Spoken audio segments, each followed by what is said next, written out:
જામનગર ગ્રામ્યના Panchkoshi A division police station વિસ્તારમાં આવેલા ખીજડીયા બર્ડ સેન્ચ્યુરી અભયારણ્ય જે છે તેની અંદર ઢોર ચડાવવા બાબતે માથાકૂટ થતાં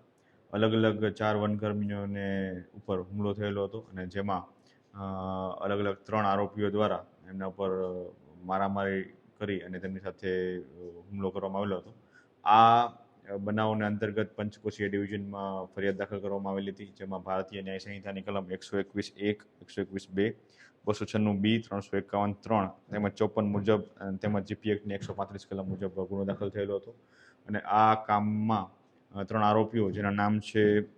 પોપટભાઈ સુરાભાઈ રાતડિયા, વાલસરભાઈ હેમરાજભાઈ વીર તેમજ વાલાભાઈ ડોસાભાઈ ચારણ, આ ત્રણેય આરોપીઓને અટક કરી અને આગળની કાર્યવાહી ચાલુ છે.